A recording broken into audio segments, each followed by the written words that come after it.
Let's see. And we are live. What is up, guys? Praxeology Prodigy back with another Red Pill Lens movie review. Today we have Breaking Dawn Part 2, finishing the 5G of Twilight. So, yeah, this is going to be pretty fast, actually, because this movie didn't really have much to, talk about. Because it's obviously, the final film. It's, the culmination of all these films coming together. All the repetitive shit has finally been answered, and it's just exactly as we thought it would be. Just a normal, in whatever world this has become, because it's a huge difference from the first film to this film. It's just the new norm. It's a good transition from craziness into this, but anyway, whatever. Let's just begin. Okay, first point. We open up with Super Hen showing off her abilities. She's running through the forest and shit. We have her giving a little dialogue between Batman. Actually, no.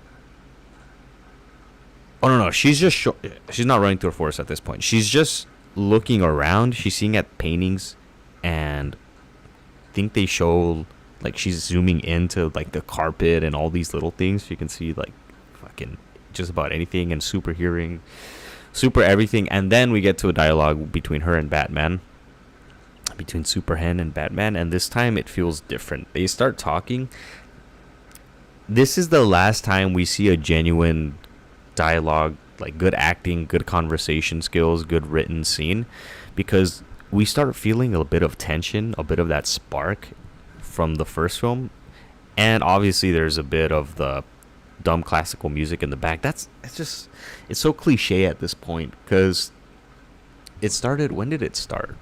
Did it start in Eclipse, or it started in the Breaking Dawn Part 1? But they just, every time someone kisses, they just throw a little classical music and shit and do a little montage. It's just so fucking weird, man. Fucking hell. I was thinking of doing, as a little side note, 50 Shades of Grey, but nah, I don't know. It's probably just gonna end up being like this. So yeah, I'm probably just gonna do the Bond series next. Okay, sorry. Back to the point. Okay. Anyway, yeah, we start feeling that tension. The spark is back from the first film that's been missing this whole time, and now they're kissing and they break that tension, and it's pretty good. It translates well on the screen. Then, and sorry if I sound tired, because I was just hitting the bob right now. I just did a few rounds, so. Then I'm about to hit the gym afterwards. I just need to warm up a little bit. It's 40 degrees. Not that cold. I'm kidding. No, it's 58, 60 degrees. Okay, back to the point. Sorry, I keep going off topic. Fucking ADHD human male. Leave me alone. Okay. Yeah, then now she's running through the forest. These people are like motherfucking Superman, bro. They're running through the forest all fast, hearing shit, seeing everything. Little chipmunks, fucking deer and shit, and all they're missing is laser eyes. They're just missing laser eyes and flight, which they basically have because they can jump high as fuck. But that's besides the point. And then we see Super Hen, her first potential meal of some fucking guy that's mountain climbing, some fucking weird ass shit type deal. Yeah, just another fucking Sunday morning type of thing, just climbing a fucking mountainside. Nothing crazy, but yeah, she climbs up the mountain in 0.2 seconds, gets there, and then Batman tells her, yo, chill, and then she chills out, goes back, and we get to a scene where she's after this deer, and a mountain lion comes out, and then the mountain lion's about to get the deer, because they see, oh shit, that's a predator too, I'm a predator, but instead she goes for the mountain lion, sucks the blood out of him. That's a cool little switch up of things. Okay, yeah, next point. Then we finally see Jake, and Jake finally gets to see Bella as Super Hen. Bella. I'm gonna miss saying that. Bella. Yeah, we finally see that Jake sees Super Hen in her Super Hen form, and we see her give him that look, she knows her insurance alpha is gone forever, right? And then we cut to Super Hen and her baby, and You know what I noticed when I was watching the film? I was like, is that a CGI baby? It is a CGI baby, because there's so much scenes where you can just tell it's not a real baby, bro. It's most definitely 100% a CGI baby. I don't get it. I genuinely don't get it how they couldn't find babies for this film that looked. They couldn't hold a baby audition,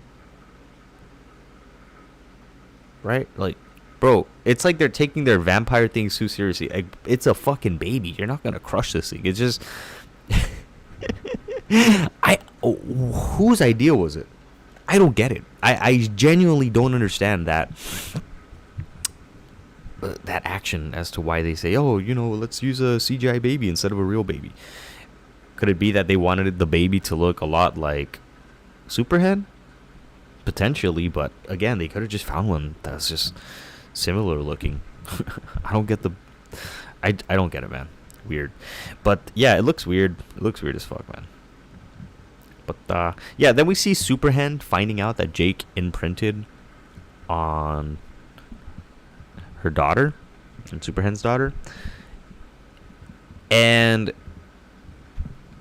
she gets a bit of the RP, just for a slight second. She gets RP awared for half a second. She couldn't handle getting replaced by her own daughter, bro.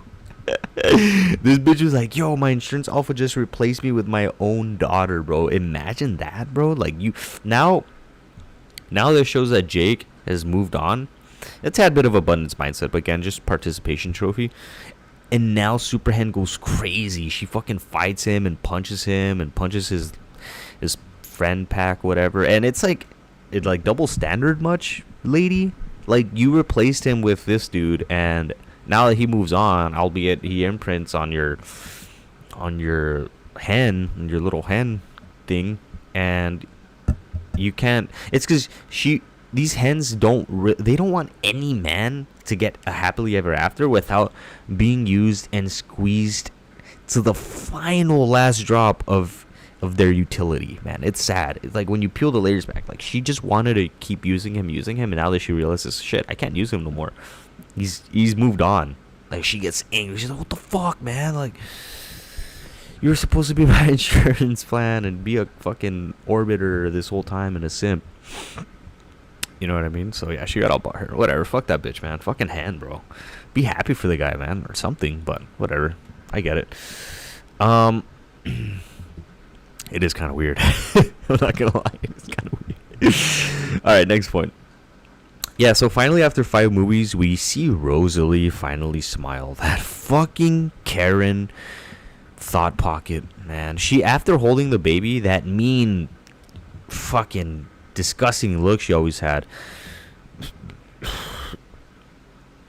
she finally smiled. I mean, I'm telling you, bro, these Karens, like, they need like a kid to be put in place. Like, their biology will put them in their place.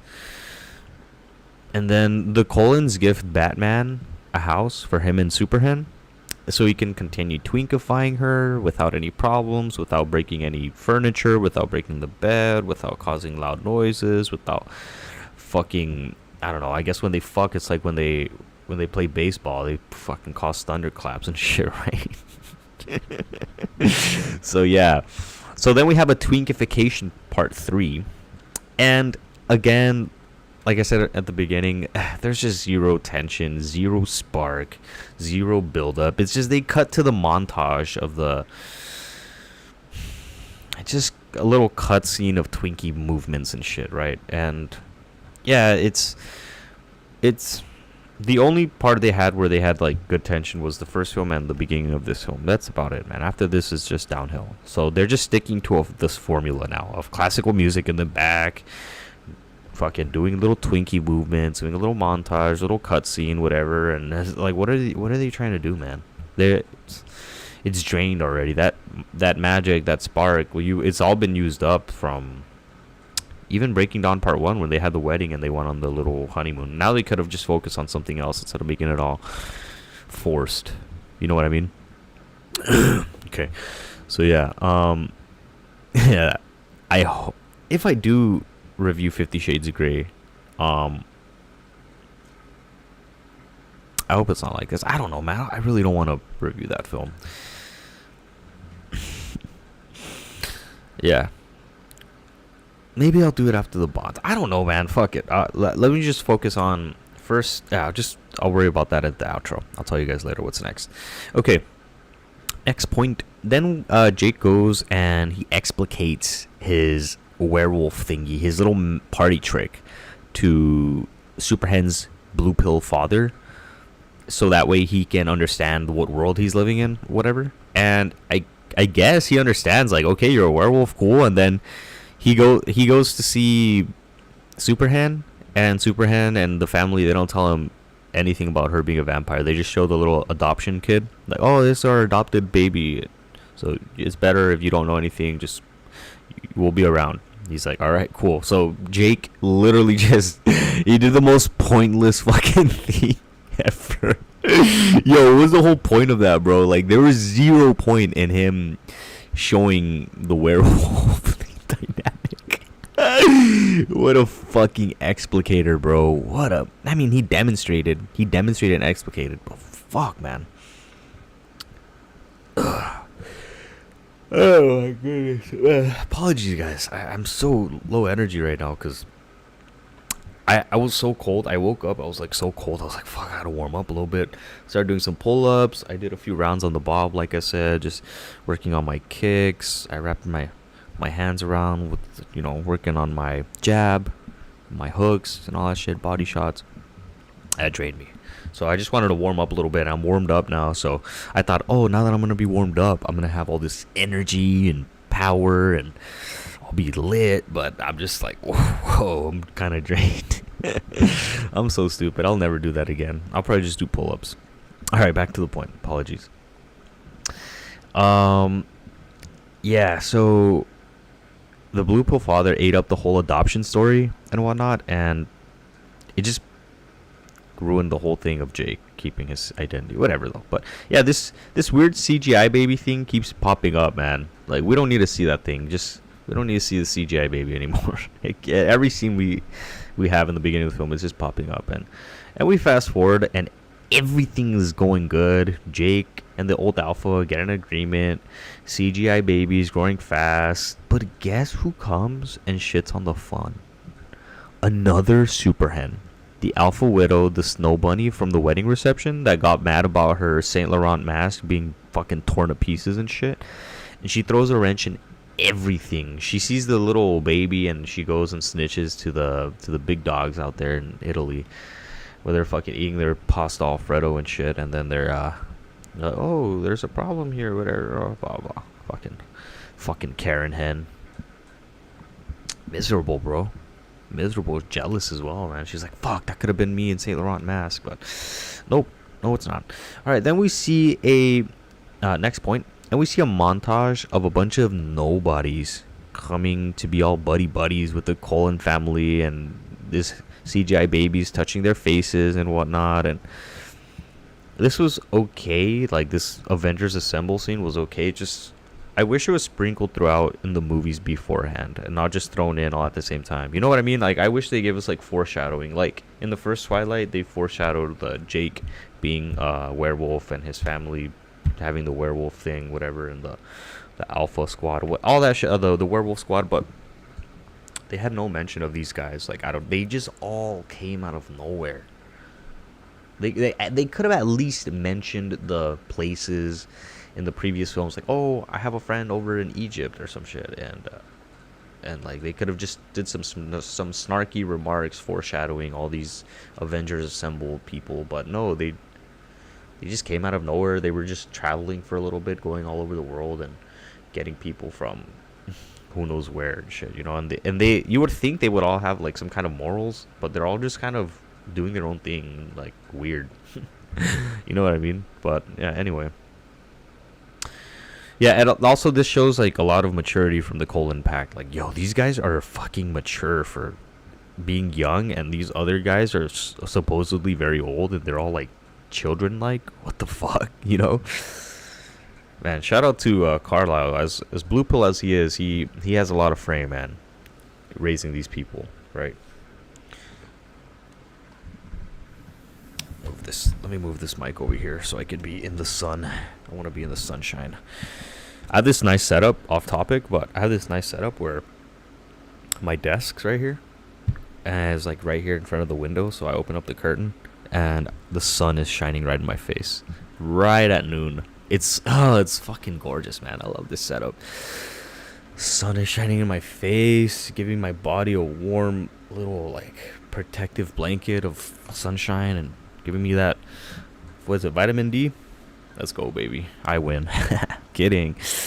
No, I'm not. Mean. All right. Yeah. Next point. So, we have Bella found out that Alice got a vision that only CGI Nessie and Jake are gonna live a blue pill happily ever after, because she went to Seattle, and because she found the book, she went to Seattle. She talked to the lawyer guy, and she got the 2 passports. She was like, "Oh, I thought it was gonna be 4 passports." No, bitch, you're gonna have to fucking fight and die. So Alice visions are, the future. Fucking, isn't that blasphemy? Or that I was talking with check out literally my divination. Isn't that called divination? Yeah, from check if you guys haven't checked out already the Red Pill Rant episode 10, the other side.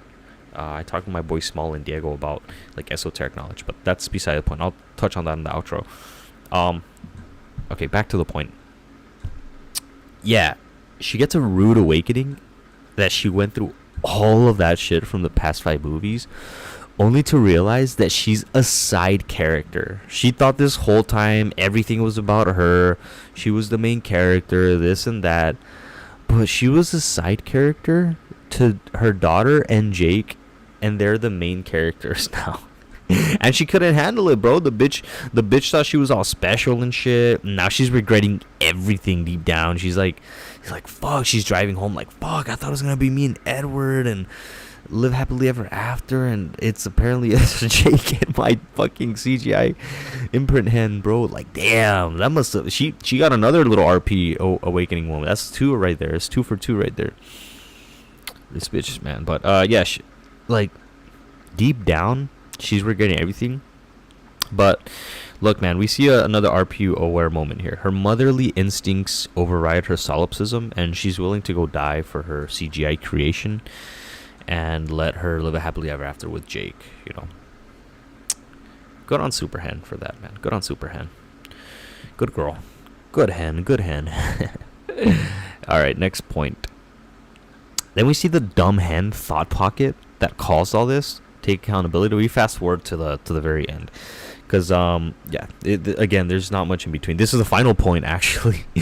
we see the dumb hen that caused this take accountability and suffer the consequences for her actions. Irina, she dies, and then Alice comes out and shows all the cold ones what will happen that day if they choose to fight. And the big dog Arrow pushes out of the fight because he knows the ops are willing to give them all the smoke. We want all the smoke. We want all the smoke, bro. That song's lit. But yeah, so that's it, man.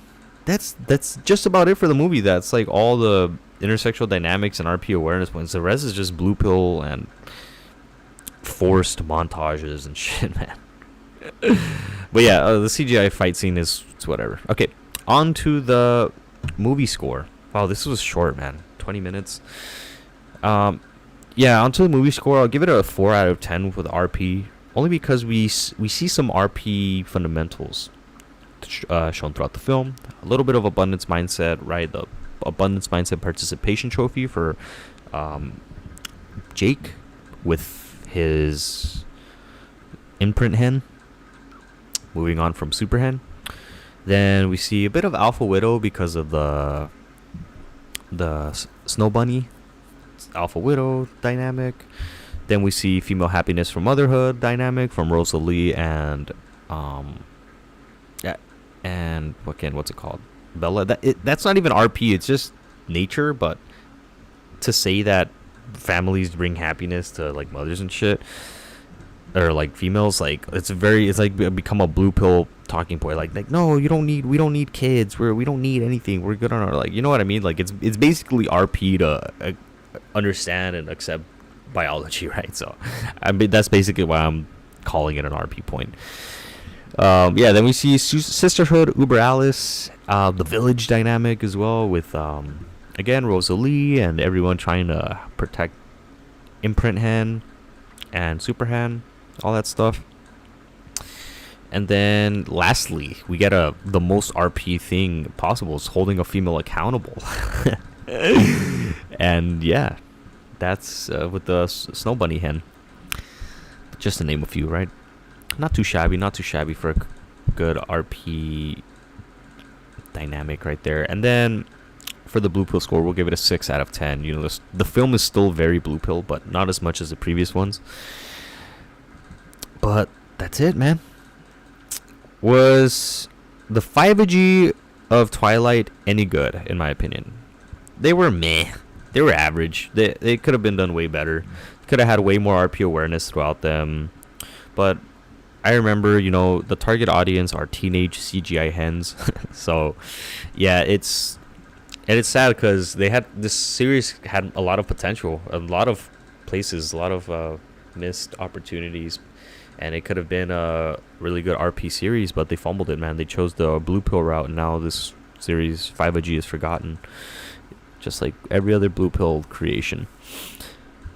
I mean, people forget about RP creations too, but like Prince of Persia, everyone forgot about that movie, and it's fucking 10 out of 10 RP. But you know, you get your it's all about the delivery. You just gotta have that nice mixture of blue pill and RP blend. Is it like Titanic, man? 10 out of 10 RP, and it's just executed so well, so memorable, so good. Yeah. Anyway, yeah, that's the series is as a whole. The 5G, it's bland, bro. It's just average. It's just an average chick flick, right? Okay. Yeah, next week I'm gonna do the Bond 5G, starting with Casino Royale. But first, I'm gonna do Interstellar. Play tomorrow, Interstellar, and another one. What was I gonna do?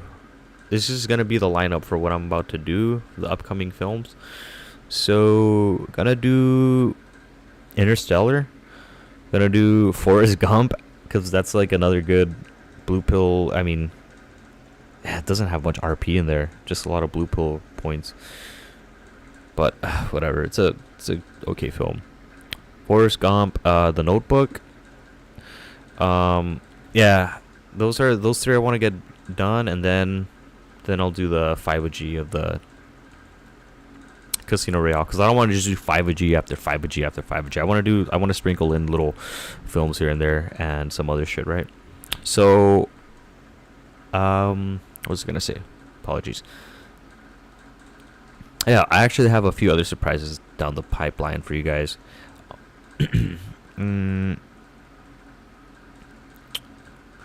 Also, I do want to say, check out my last Red Pill rant. Again, I did it with my boys Small and Diego. We were talking about like esoteric knowledge and shit, a little bit of history about like biblical stuff. It was very cool. I want to learn this stuff. If you guys haven't seen already, Small always recommends whenever you're starting with this shit, start with the Bible first. So that's basically my first mission, finishing that up before I go down any kind of rabbit hole, because I don't want to have kind of any bad influences or anything like that. So just kind of what I'm finishing up right now as well, while I do timestamps in the gym, just little side quests, you know, to spice things up. And then we'll probably have them on next weekend. I do want to apologize for the quality of the last one. My internet was acting up really weird. It usually never acts up that bad. Occasionally I have a lag spike, but next time we have an interview with them, or any interview at all, I'm gonna go and do a hardline connection, so that way there's no interruptions and everything goes as smooth as possible, you know, so the content could be delivered as efficiently as possible for you guys, and you guys can enjoy that. But yeah, other than that, I'm about to hit the gym right now. Monday, upper body, as you guys know, chest. What do we got here?